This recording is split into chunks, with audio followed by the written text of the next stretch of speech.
So quick question then. So when people are, again, let's go ahead and create the scenario that you're already past the dating stage, right? Guys are in a committed relationship, and you guys are getting ready to even embark upon marriage. Right. Once the couple is married, or even prior to getting married, should the couple decide that, hey, I'll have my account, you'll have your account, right? But we will also have a common, what we call house account, that we both contribute money to cover expenses, household expenses, as well as even some savings for investments that we may want to do later. What are your thoughts on that? You know what? That's an excellent point. And you just made me think, because that really ties into what I was just saying, is being as close to as possible, if not exactly on the same page about money. Because the joint account, I know a lot of people have different views on it. Some people think that, they should just put every penny in there. And me personally, in my previous relationship, we were actually on opposite sides of the coin with that situation, because she wanted to have a joint account that we put all the money into, and I didn't. Honestly, the way that I look at my finances, I didn't see the necessity in it. And that may be, some people may look at that and think that that's a ignorant view or anything, but at the time, that's just what I thought, because I'm very disciplined with my finances. And when I think about a joint account, it was, to me, in a way, it was giving up control. Because when I check my accounts, I know if I have $60 in the account, I know that unless I go swipe my debit card, I still have that $60. Yeah, right. But when you have a joint account, if you put every penny in there, it can get tricky, because you might have that $60 or whatever amount of money in the account. And if your spouse decides to go do something, you think money's there that actually isn't. And the crazy thing is, the bank, they don't update as often, in my opinion, as they should, because I can't tell you how many times I've been in, I'll check my account, and my account will say one number, and then I'll think that I have that money in there, but then it'll slip my mind that I got gas the other day and the transaction just hadn't shown up yet. So, ultimately, when it comes to joint accounts, I think that, I think personally that it's a comfort zone in a way for the other partner. So when the partner who doesn't necessarily make as much money, because even if they're not taking care of the finances, then it's like, okay, well, at least I can check this account and know that the mortgage was paid.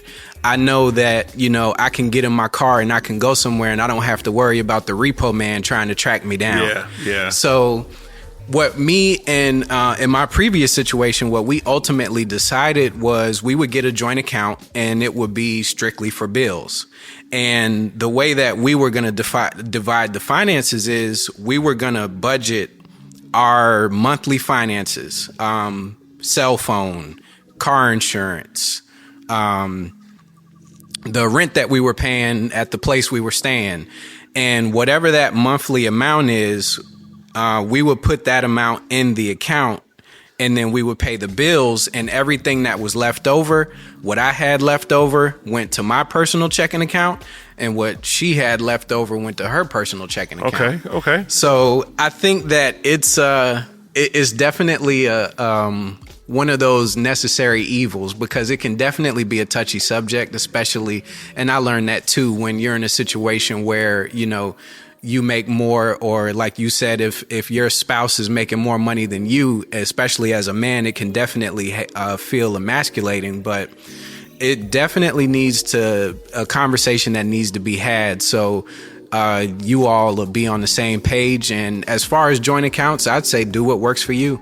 Some people, I don't see how it would work out for me, but some people it's like, hey, the joint account, what I make and what you make, what's mine is yours and yours is mine. Well, so then what if this person that you're about to marry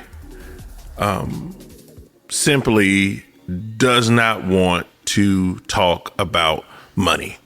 Because see, that's not not a comfortable conversation for Really good point.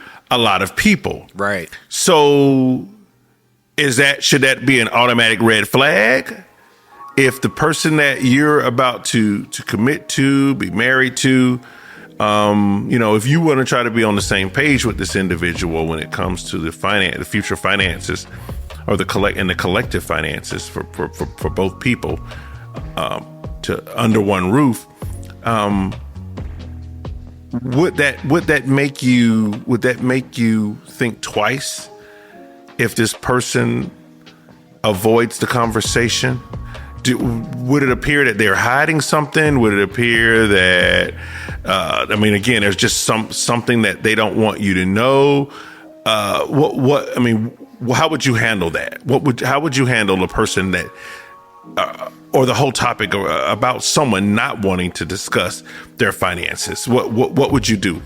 That's a great point. And immediately, in my mind, that's an automatic red flag, because that's the most important thing, because the first thing that will come to my mind is, what are you trying to hide? Because there's something, if money is an issue, I could understand if it was